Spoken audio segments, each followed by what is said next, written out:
Laksmi dipaksa menikah dengan Balwinder. Demi warisan ayahnya, keluarga sendiri rela mengorbankannya. Saat Laksmi dipaksa menikah dengan Balwinder, ia baru menyadari bahwa orang yang paling berbahaya ternyata adalah keluarganya sendiri. Tanpa ia sadari, mimpi buruk yang sesungguhnya baru saja dimulai. Beginilah ceritanya. Setelah berhasil lolos dari jebakan Balwinder, Laksmi berharap keluarganya akan memahami penderitaan yang baru saja dialaminya. Ia yakin bahwa setelah mengetahui tindakan Balwinder yang telah membawanya ke rumah kosong dan mencoba memanfaatkan dirinya, keluarga akan membatalkan rencana pernikahan tersebut. Namun kenyataannya justru jauh berbeda. Bibinya kembali memainkan peran sebagai sosok yang penuh kasih sayang. Dengan wajah sedih dan air mata yang terus mengalir, ia mulai membujuk Laksmi agar mengubah keputusannya. Wanita itu mengingatkan Laksmi tentang mendiang ayahnya. Menurutnya, ayah Laksmi memiliki satu keinginan terakhir sebelum meninggal dunia. Keinginan itu adalah melihat putri sulungnya menikah dan hidup bahagia. Bibinya bahkan mengaku telah memberitahu seluruh kerabat di desa bahwa persiapan pernikahan sudah dimulai. Ia mengatakan bahwa semua orang sedang menunggu kabar bahagia tersebut. Jika pernikahan dibatalkan, keluarga mereka akan kembali dipermalukan seperti sebelumnya. Kata-kata itu membuat hati Laksmi semakin tertekan. Bibinya terus memainkan perasaan gadis itu. Ia mengatakan bahwa Guru Charan juga sangat bahagia setelah mendengar kabar pertunangan tersebut. Menurutnya, semua orang percaya bahwa dengan terlaksananya pernikahan itu, arwah ayah Laksmi akhirnya akan mendapatkan ketenangan. Laksmi hanya bisa menundukkan kepala. Ia tidak ingin mengecewakan kenangan ayahnya. Melihat Laksmi mulai goyah, bibinya segera melancarkan langkah berikutnya. Ia memanggil Balwinder untuk masuk rumah. Tak lama kemudian Balwinder muncul dengan wajah penuh penyesalan. Pria itu langsung melipat kedua tangannya dan meminta maaf kepada Laksmi. Ia mengakui bahwa dirinya telah melakukan kesalahan besar. Balwinder bahkan berjanji bahwa kejadian buruk itu tidak akan pernah terulang lagi. Di depan semua orang, ia terus memohon agar diberikan kesempatan kedua. Laksmi memperhatikannya dalam diam. Sulit baginya mempercayai semua ucapan tersebut. Namun keluarganya terus mendesak. Mereka mengatakan bahwa tidak semua laki-laki mau merendahkan diri dan meminta maaf seperti itu. Menurut mereka, Balwinder adalah pria yang baik dan hanya melakukan kesalahan karena sedang mabuk. Akhirnya, demi menghormati keinginan terakhir ayahnya, Laksmi menyerah. Dengan hati yang berat, ia menyetujui pernikahan tersebut. Keputusan itu langsung membuat keluarga pamannya merasa lega. Namun kebahagiaan mereka bukan karena memikirkan masa depan Laksmi. Mereka justru mulai menghitung keuntungan yang akan mereka dapatkan setelah pernikahan berlangsung. Sementara itu, di tempat lain, keluarga Obrai sedang sibuk di sebuah toko perhiasan ternama. Na'lam dan anggota keluarga lainnya datang untuk mengambil kalung warisan keluarga yang baru saja diperbaiki. Kalung tersebut bukan perhiasan biasa. Benda itu telah diwariskan turun-temurun selama beberapa generasi. Nenek Rishi pernah memberikannya kepada ibunya, kemudian diwariskan kepada Na'lam, dan suatu hari nanti akan diberikan kepada menantu keluarga Obrai. Karena itulah kalung tersebut memiliki nilai yang sangat besar bagi keluarga mereka. Di saat yang sama, Rishi juga berada di sana. Ia sedang bersiap melakukan perjalanan ke Prancis karena akan menerima penghargaan internasional bergengsi di bidang perhotelan. Semua anggota keluarga merasa bangga atas pencapaian tersebut. Ketika mereka sedang melihat berbagai koleksi perhiasan, sebuah kejadian tak terduga terjadi. Kalung warisan keluarga Obrai tanpa sengaja terjatuh. Tidak seorang pun menyadarinya. Kalung itu jatuh ke lantai bawah pusat perbelanjaan. Beberapa saat kemudian, Laksmi yang kebetulan berada di lokasi menemukan perhiasan tersebut. Bibinya langsung tergoda. Ia mengatakan bahwa kalung itu terlihat sangat mahal dan mungkin terbuat dari berlian asli. Bahkan ia sempat menyarankan agar kalung itu disimpan saja. Namun Laksmi menolak. Ia teringat nasihat ayahnya. Menurut ayahnya, barang milik orang lain tidak boleh diambil meskipun tidak ada yang melihat. Karena itulah Laksmi memutuskan mencari pemilik kalung tersebut. Tidak lama kemudian Ayus menemukan Laksmi. Ia langsung mengenali kalung itu sebagai milik keluarga Obrai. Ayus sangat lega.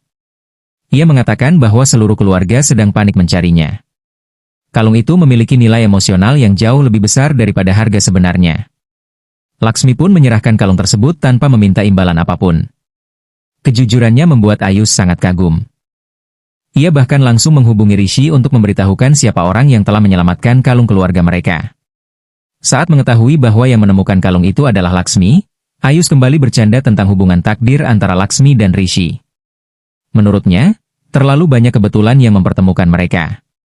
Namun saat itu tidak ada yang menyadari bahwa ucapan tersebut perlahan mulai menjadi kenyataan. Di sisi lain, keluarga Laksmi semakin sibuk mempersiapkan pernikahan. Balwinder bahkan menjadi sangat tidak sabar. Ia ingin menikahi Laksmi secepat mungkin. Bukan karena cinta, melainkan karena ia sudah membayangkan harta warisan yang akan segera menjadi miliknya. Saat membahas persiapan acara, keluarga Laksmi justru lebih tertarik membicarakan sesuatu yang lain. Mereka ingin mengetahui kapan Guru Charan akan datang membawa dokumen warisan, perhiasan keluarga, dan kunci berangkas peninggalan ayah Laksmi. Bagi mereka, benda-benda itulah tujuan sebenarnya. Mereka menganggap Guru Charan sebagai kunci untuk membuka jalan menuju seluruh kekayaan tersebut. Sementara itu, Balwinder berhasil menemukan lokasi pernikahan yang dianggap sempurna. Tempat itu adalah ballroom sebuah hotel mewah. Yang tidak diketahui banyak orang, hotel tersebut ternyata milik keluarga Obrai. Balwinder sengaja memilih tempat itu karena sedang menjalani renovasi. Area ballroom ditutup dengan papan bertuliskan, "No Entry". Menurutnya, kondisi itu justru menguntungkan. Tidak banyak orang yang akan keluar masuk area tersebut. Lebih penting lagi, Rishi akan berada di Prancis pada hari pernikahan. Balwinder merasa tidak ada seorang pun yang bisa menghalangi rencananya. Setelah mendapat kabar bahwa Rishi benar-benar telah berangkat menuju bandara, Balwinder merasa semakin percaya diri.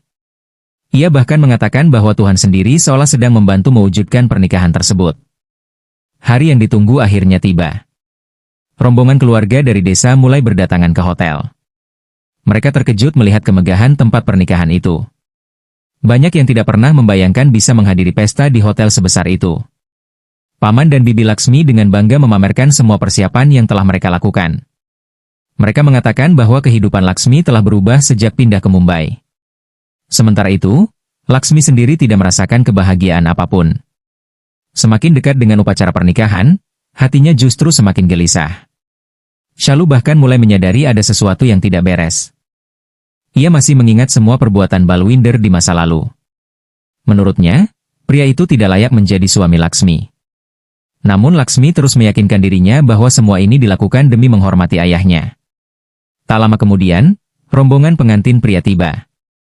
Suara musik dan tarian memenuhi area hotel. Semua orang bersorak menyambut kedatangan Balwinder. Namun ketika melihat lebih dekat, Shalu langsung menyadari sesuatu. Balwinder ternyata datang dalam keadaan mabuk. Cara bicaranya tidak jelas. Langkahnya pun terlihat tidak stabil. Shalu segera menemui Laksmi. Ia mencoba memperingatkan kakaknya untuk terakhir kali. Menurutnya, masih ada waktu untuk menghentikan pernikahan itu. Tetapi Laksmi merasa semuanya sudah terlambat. Para tamu telah datang. Seluruh keluarga berkumpul. Dan semua orang mengharapkan pernikahan itu tetap berlangsung. Di sisi lain, Balwinder justru semakin menunjukkan sifat aslinya. Ia mulai membuat keributan dan meminta pesta yang lebih meriah. Bahkan ia ingin para tamu menari sebelum upacara dimulai. Sikapnya membuat beberapa orang mulai merasa tidak nyaman. Namun keluarga Laksmi berusaha menutupi semuanya. Mereka terus mengatakan bahwa hal itu wajar karena hari itu adalah hari pernikahan. Meski demikian, kegelisahan di hati Laksmi semakin kuat. Ia merasa seperti sedang berjalan menuju sesuatu yang salah. Dan tanpa disadarinya, takdir sudah mulai bergerak. Sebuah kejadian besar akan segera terjadi.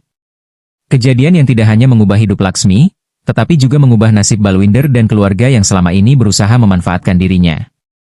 Lalu apakah Laksmi benar-benar akan menikah dengan Balwinder? Saksikan kelanjutan kisahnya pada episode berikutnya. Tulis pendapat kalian di kolom komentar. Jangan lupa like, subscribe, dan aktifkan notifikasi untuk mengikuti cerita selanjutnya. Sampai jumpa. I just had to let you know you're